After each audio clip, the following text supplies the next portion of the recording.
Hello po mga kababayan, kamusta po lahat? Si Kamanong po, dito po sa Tambayan mga kababayan, nagbabalik po muli para po magkomento po sa inyo. Samahan niyo po inyong lingkod. Magandang umaga po muna, tanghali, hapon, gabi. Madaling araw po sa atin lahat mga kababayan. Sana po nasa mabuti at maayos po tayong kalagayan lahat. Ito po, komentuhan po natin mga tambay. Ito pong nakaraang mga araw, nagsalita na naman po. Nagsalita na naman po si Representative Toby Tiangco. At binulgar po niya rito yung ito po inexpose na po ito ni Mayor Magalong. Ito po sinabi na po ni Mayor Magalong, lalong-lalo po ang nagiging pera o sinasabing kaperahan o sinasabing korupsyon. Korupsyon po ng mga magna, ng mga buhaya po sa ating gobyerno umano. Kung paano po sila gumagawa ng pera, mga kabayan. Ang pera ng taong bayan ay pinagpaparti-partihan daw po nila. Ito po, binunyag po ni Representative o si Congressman Toby Tiangco ang 7-7. Ito po yung sinasabing pagsasama ka sa kanila ay magkakaroon ka ng parte. Mapapartihan ka rito, mga tambay. Yung 7-7 daw po ay tatlong 7. Di kung 7 million, 21 million po yan, mga kabayan. Nakita nyo po? Kaya nga po gigil na gigil silang i-impeach. Gigil na gigil po silang i-impeach ang ating Vice President kasi sila po talaga yung totoong umano na mga magnanakaw umano sa ating bansa. Ito po, sila na po. Yung hinahamon, mga magnanakaw umano. At yung humahamon ay isa rin daw po umano na magnanakaw.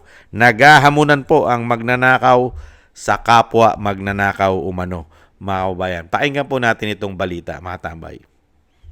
Mukhang hindi na rin nakapagpigil pala itong si Kong Toby Tiangco at isiniwalat niya yung 777. Oo. Pito-pito. Ano yung 777? Pito-pito. Oh, sabi po ni Kong Toby Tiangco, tumanggap daw po ng mahigit 20 milyong pisong halaga ng ayuda ang sumasama daw po kay Speaker Martin Romualdez sa pag-ikot sa iba't ibang bahagi ng bansa. Noon po nakaraang taon, ang hamon niya sa mga miyembro ng mambabatas sa 19th Congress, pabulaanan ng kanyang revelasyon sa pamamagitan daw po ng pagpapakita ng mensahe. Natanggap na mga ito ukol sa nasabing pondo. Meron daw mga text message. May boses ba yan? Pakinggan nga natin si Kong Toby. Sige. Kong Toby, ano masasabi mo? Di ba, pag sumama ka sa Bagong Pilipinas Servicio Fair, totoo yun. Ano nasabi? Alam ko nabigyan ako nung pumunta ako O ngayon, kung sinong congressman ang bagong pagtalo na hindi totoo, pakitaan tayo ng cellphone. Sabi ni Kong Joey dati. O sige, sabihin mo, punta siya dito, pakitaan kami ng cellphone. May message yan na matatanggap mo Ayun. Oho. Nako. Grabe na mga tambay. Kapwa po. Kapwa, mga tambay. Yung sinasabi po ng mga kababayan natin, mga kapwa buhaya. Sila na po ang nagsisiraan ngayon. Naghahampasan na po ng buntot ang mga buhaya umano, ang mga magna sa House of Representatives. Ayan. Yung serbisyo pair, mga ayuda, totoo pala. Totoo pala ang sinabi ni Mayor Magalong, mga kabayan. Si Mayor Magalong po ang unang nag-expose po dyan. Diyan po sa mga ayuda kung paano po nagkakapera ng easy money ang mga buhaya sa ating bansa, mga tambay. 777 pa lang yan. 37. Ibig sabihin, mahigit 20 milyon. Sasama ka lang sa speaker. Sigurado na, meron ka na 777. 37, 21 million. Mga easy money para po ito sa mga korap umano na mga politiko. Mga magna. Grabe, no? Nung nakarang taon po ito. Natambay. At nito pong halalan, napakarami po nilang ginawa. Ito lang pong taon na ito. At nung nakaraang taon ay napakarami po rin nilang ginagawang serbisyo pair. Lahat po pala na sumama riyan. Kahit po pala senador, congressman ang kasama dyan. At pati mga mayor. gobernador, magkakapera pala riyan pag sumama ka sa speaker, sa mga serbisyo pair. Ibang klase ka, speaker. Ayan, yung mga dati mong kaalyado, ikinakanta ka na ngayon, speaker, mga congressman. Napakarami pa naman bumoto dyan. Kaya nga nag-speaker yan. Hindi ibig sabihin hindi lang 7-7 ang makukuha ng mga pumirma dyan o yung mga bumoto ditong 20 Congress para hindi siya mawala sa pagiging speaker. Ang tinatawag na tambaluslos ng Vice President. Ibang klase talaga. Talaga naman po totoo yan. Marami na po nagpapatotoo niyan. Unang-una po nagsabi niyan, hindi pa nagsasalita si Representative Toby Tiangco, sinabi na po ng Vice President yan. Grabe po katalamak ang nakawan dyan. Ayon na rin sa Vice President. Grabe raw po gumawa ng pera dyan. Lalong-lalo na nung maupo ang pinsan na tinatawag na tambaluslos ng Vice President. Grabe daw po yan. Kaya nga sabi ng Vice President, diyan sa tambaluslos na yan, sabi niya, kahit daw po mawala na yan bilang speaker, kailanman daw po ay hindi niya na maibabalik ang isang damukal, napakaraming pera ng taong bayan, ang ninakaw daw po umano nito, sabi ng Vice President. Grabe daw, ninakaw niyan umano. Ayon sa Vice President. At kasama pa po dyan sila Saldico Incorporation, sabi ng Vice President. At pinangalanan niya rin dyan ang First Lady ng ating Vice President. Ngayon lang po yan. At nung magsalita po ang Vice President, nagsalita na rin po dyan si Mayor Magalong na gawain po ng mga politiko yan. Gawain po ng mga congressman yan na talaga sila po'y kumikita. Buffet na buffet po ang ginagawa nila. Kaya nga po wala silang malalaking proyekto na natatapos. Dahil nga po ang pera, kung ang sinasabi ni Representative Toby Tiangco na pati siya ay nagkapera, di po ba ang pera ng taong bayan ay napupunta lang pala sa kanilang mga bulsa at sa kanilang mga vault at sa kanilang mga babae umano. Ibang klase itong mga congressman na ito. At ngayon, magiging bayani ba si Toby? Sa tingin niyo po, magiging bayani si Toby dahil siya po'y lumalaban na sa speaker? Samantalang napakatagal niyang kasama yan. Mga tamay. Sana po mga kabayan, imbestigahan po ito. Ito pong, hindi lang naman po si Mayor Magalong ang nagpapatotoo dyan. Ayan, nagpatotoo na rin po si Congressman Representative Toby Tiangco. Sana po buksan po ito dahil po ito ay isa rin po itong trabaho ng Blue Ribbon Committee sa Senado. Kasi po interest po ng taong bayan to. Corruption po ito. Pera po ng taong bayan. Sana po pangunahan po sana ni Senator Marcoleta ang may hawak po ng Senate Blue Ribbon Committee. Ito pong issue na ito. Grabe po katalamak ang korupsyon po nito. Lalong-lalo po yung ginawa po nilang mga ayuda. Mga kabayan, yung kanila pong mga programa. Yung kanilang mga malasakit. Grabe po ang pera dyan. Ayan, isang congressman na po nagpatotoo. At hinahamon pa ngayon ng congressman na magpakita ng cellphone. Dahil meron daw po mga messages na binibigay sa kanila para ikaw mabigyan. At siya rin daw po nabigyan. Ay ibang klase, no? Gaano kaya karami na ibigay kay Congressman Toby Tiangco? 7-7 at meron pang napakaraming numero yan. Mga kababayan, nakakalungkot, ano? Sana po pangunahan po ito ng mga miyag balls at na hindi natatakot sa speaker at hindi natatakot sa pangulo. Sana meron pong tumayo diyan na questionin at imbestigahan at talagang tutukan po ang itong mga tao na ito, itong mga politiko na ito. Tutukan po lalong-lalo po ang speaker na tinatawag na tambaluslos. Napaka-importante po yan mga kabayan. Napakarami pong pera na dapat po imbestigahan ng 3 taon 3 taong pera natin na niwalang hiya nila umano. Grabe po nila. Niwalang hiya ang ating mga pera.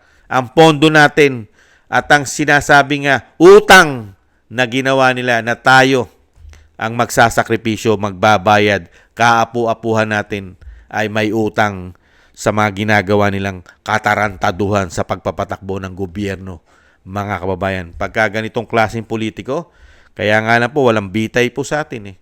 Kung may bitay lang po sana sa atin, yung mga ganyang klaseng politiko ang kauna-unahan po dapat mabitay. Hindi po ba? Kaya lang, wala pong bitay. Lalong-lalo po, mga tambay, yung sinasabi nga po ng mga kababayan natin. Pagka po ang mga Pilipino, ordinaryong Pilipino, magnakaw ka lang. Magnakaw ka nga lang ng saging Di ba? Magnakaw ka lang. Magnakaw ka ng halaga 1,000. Makukulong ka na Magnakaw ka na itlog. Magnakaw ka nga ng saging. Magnakaw ka ng manok sa kapitbahay mo. Makukulong ka na Pero itong mga politiko na ito, nagnanakaw ng daan-daang milyon. Bilyon. Naangisi pa na parang mga buhaya. Naangisi pa na parang mga aso. Naangisi pa na parang mga baboy.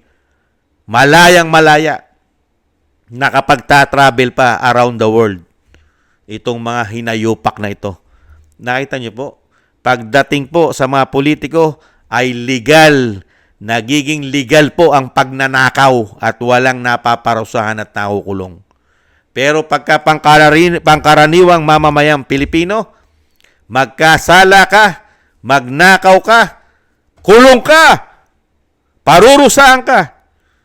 Pero pag mga politikong korap, mga tambay, mga ngatwiran lang, sasabihin lang nila na hindi sila magnanakaw, okay na.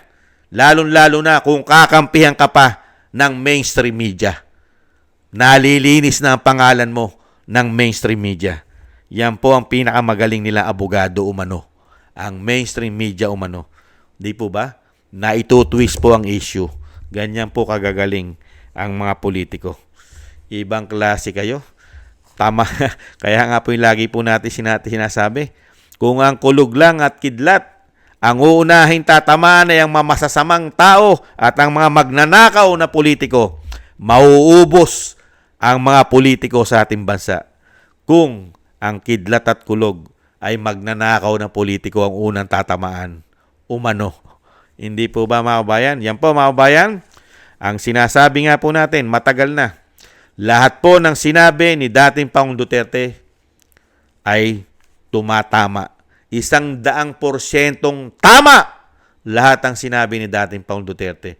Itong institusyon na ito, Senado at Kongreso, mga kabayan, dyan po nagmumula ang pinakamatinding korupsyon. Kaya nga po tinawag ng dating Pangulong Duterte yan na pinakabulok, pinaka-worst, pinaka-ratin at pinaka-korap na institusyon sa ating bansa. Nagkakatotoo po.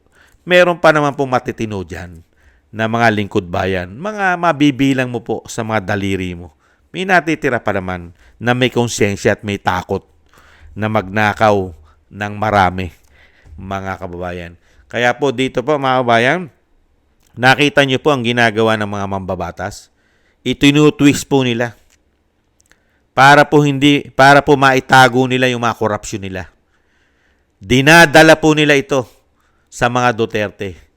Pilit po nilang dinadala ito sa mga kaalyado ng mga Duterte. Sa mga vlogger na nakakita na makatarantaduhan nila umano. Yan po ang kanilang tinututukan. Mga Duterte, Vice President, dyan mo dadali ng issue. Lalong-lalo sa impeachment ng Vice President ngayon. At yung pagpapatapon at pagkidnap sa dating Pangulong Duterte. Dyan po nila na itatago pansamantala ang kanilang anomalya, issue ng isang damukal na korupsyon sa loob ng 3 taon. Pero, hindi na po tayo mahihirapan dahil mismo mga kapwa na nila buhaya, kapwa na nila magnanakaw umano ang nagbubunyag po sa kanila. Excuse me po.